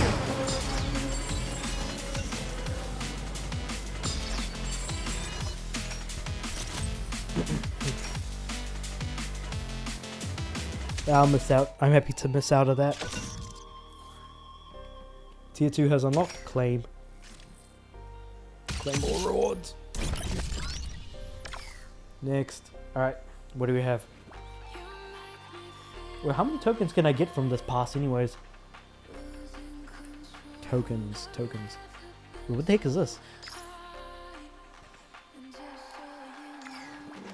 Oh, okay. So it gives you more trade coins.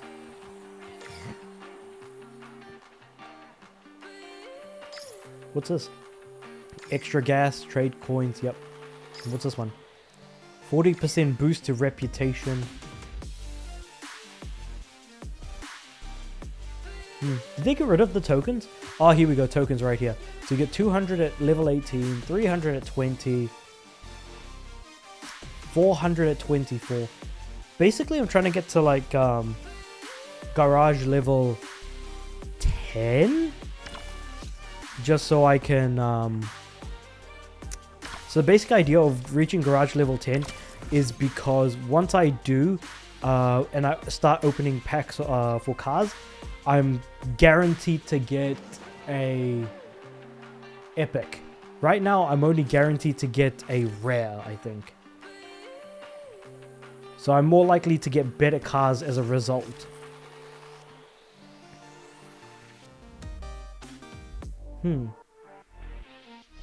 Which cars need upgrading? Oh, this one for sure I feel like needs upgrading. Yeah, stage 0. So I'm just gonna like upgrade my cars just to increase my thing level. My garage level. Am I gonna hit 9? I don't know, but I have tons and tons of money. I have like 4 million credits, so I gotta spend that on something.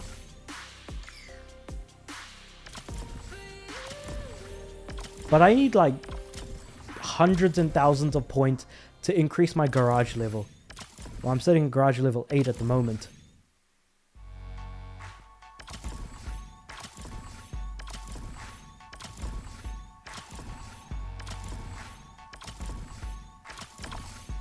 Actually, come to think of it, how much XP do I need to level up my garage?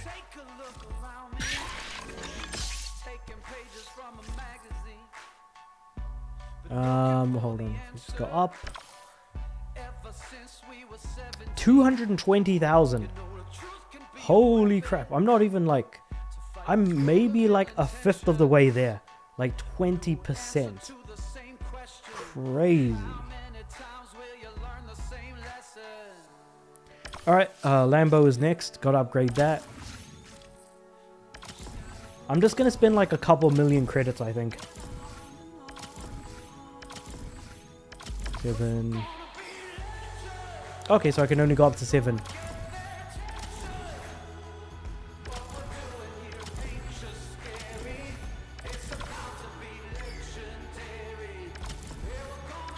Because then I can start using these tokens that I've got, which I've got like 2,500 of them.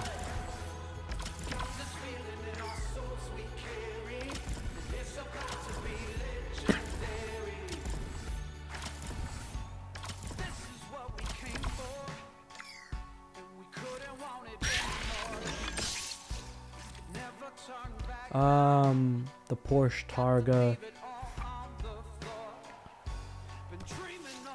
Yeah, I think I'll probably just leave it like that for now. I've still got 4 races to do, and this one I barely managed to even get all that far in. Well, hold on, where's will I get more Volkswagen? No, I don't. It's just a Ford Shelby. I'm just thinking. Yeah, I think what I'll do is I'll just get the blueprints here for the Ford Shelby here.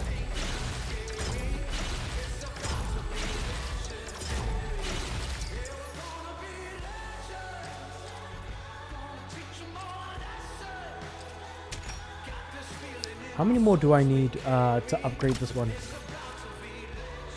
Whoop. I have 4 out of 12.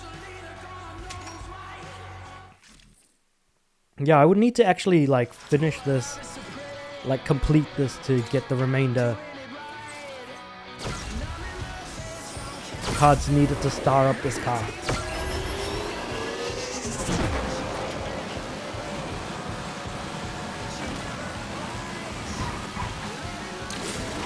Yeah, I'm definitely like this car is very underpowered right now to do this race.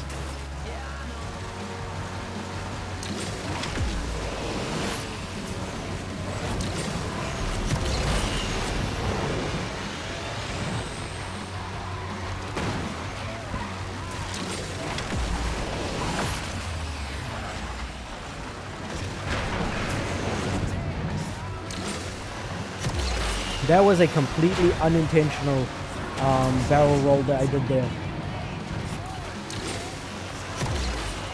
Also, airtime used to give you lots and lots of boost, but now it barely gives you anything anymore.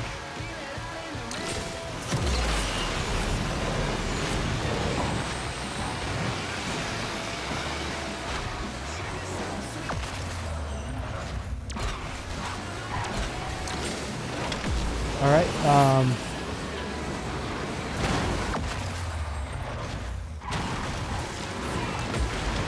cool. I feel like I have to use this, the shockwave. I don't think I have any other way of getting ahead of the crowd here. This is the only type of boost that I can use to actually try and get ahead of the races. Which shows just how much my car sucks, I guess, currently.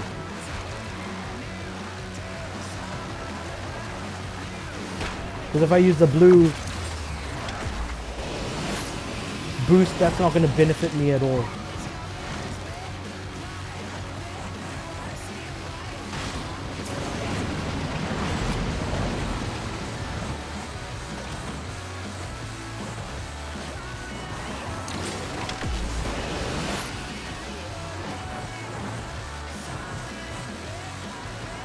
Yeah, like, these guys just pass me effortlessly at this point.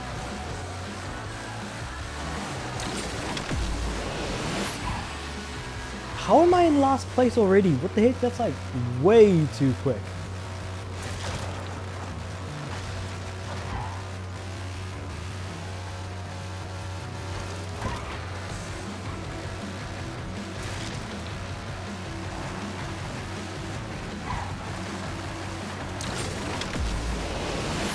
No! Second place again? Yeah, I need to upgrade my car. But the thing is, I can't upgrade it any further unless I get more copies of the actual car. I'm gonna have to come back to that one. But what is this one? Oh, right. The Dodge Challenger SRT 8. So I can't do this one until I've done this one. Which kind of sucks. And this one I'm missing a car, which is the Ford Shelby, which I need 5 more.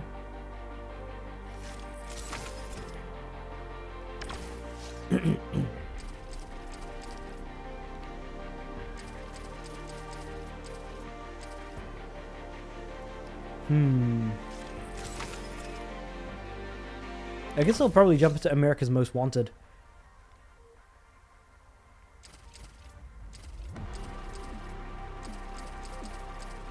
Okay, looks like it's all green in terms of recommended rank. So what cars do we have? So we've got the Dodge. And we also have the Chevy Corvette Stingray. I think I'm probably going to use the Stingray through and through for this one. So let's go with the Sting.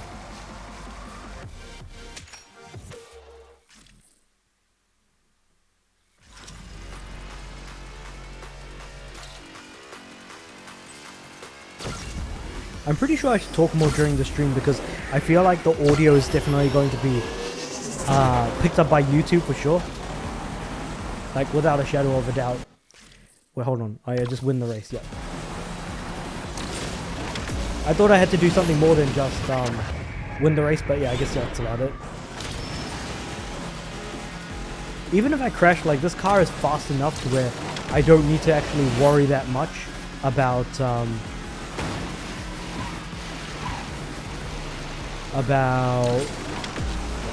not winning, because like it's not like I'm on a hair's edge when it comes to my car's horsepower,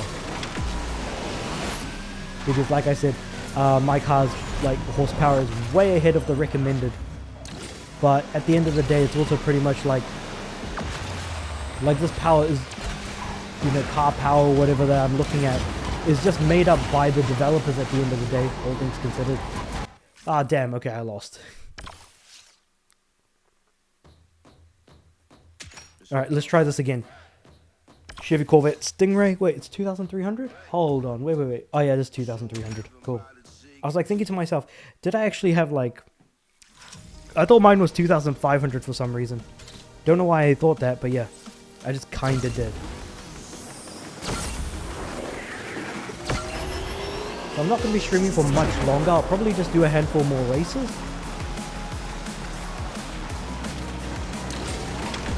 Ideally, I hope I'll be successful in them the first time round, but we won't know until it happens. Also, these police are just determined to come after me.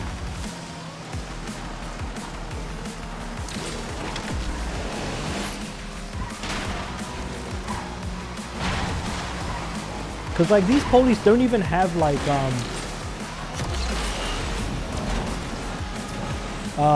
NOS, and yet they're moving, like, faster than I am.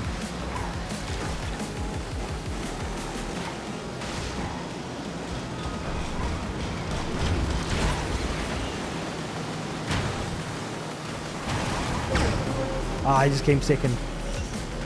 Like, the police are really, really annoying. Holy crap. They should not be as fast or as accurate as they are when it comes to like trying to hunt me down. Because the thing is that like no matter how fast I'm going, for some reason they like if I'm using my boosters, they just won't die. Like, I can't seem to crash into them and cause them to can't take them down pretty much. And I don't know why they just can't be taken down. That's crazy.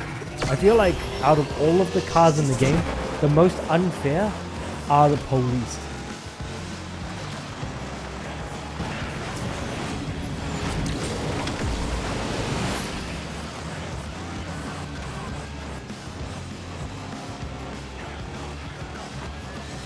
But also, I'm not even driving on the road, so I guess that's kind of why I'm driving a lot slower as well.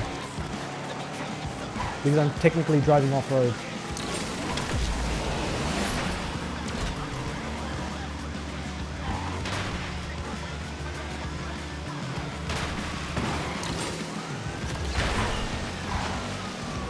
Like, I want to go up this ramp, but if I touch like a cop, me going up this ramp is going to be completely useless, and in fact, it's just going to hurt my ability to race.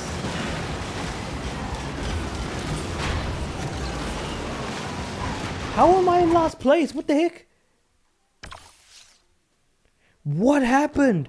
How was I in last place?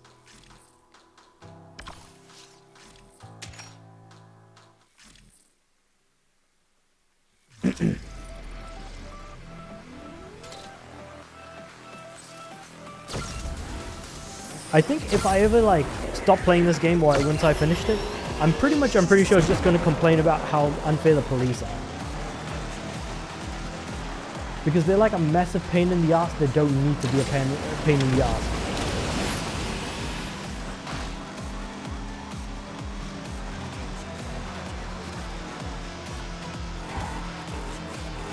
Because like I said, no matter how fast you are, they will catch up to you. No matter how slow, like no matter how much you boost, most of the times you're not going to be able to hit them hard enough to take them down in any way, shape or form. So unless you're like absolutely, putting your A game up when it comes to racing, you will not make it through under their watch.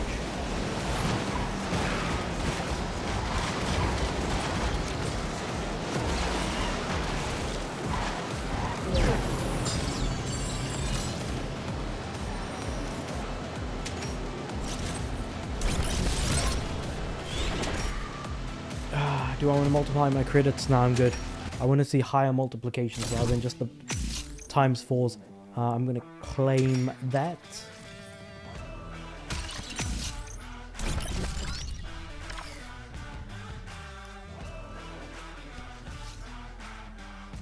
Oh, and credits. I cannot pick it up because I need to leave and then go back in, and yeah, I can pick up the credits. Cool. Canyon launch. Do I have my CSL? No, I don't. Oh, I've got the Chevy. I've got the Dodge Challenger Hemi Scat Pack. But that's barely fast enough, I think, to do this. Pretty sure I'm going to have to use the Chevy Corvette Stingray for this one.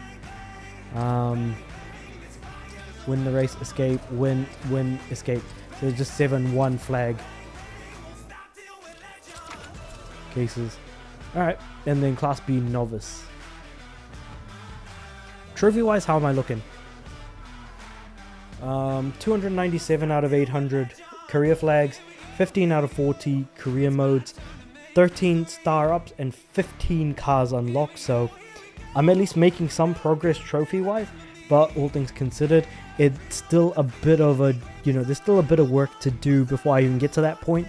And I'm pretty sure I'm going to hit the, Chapter 3 pretty damn soon.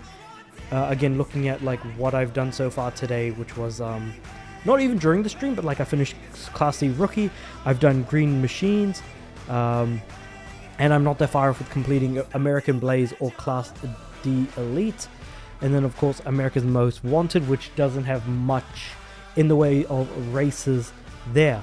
But with all that being said, however, I'm going to end the stream there, and I guess I'll just catch you guys next time. Peace.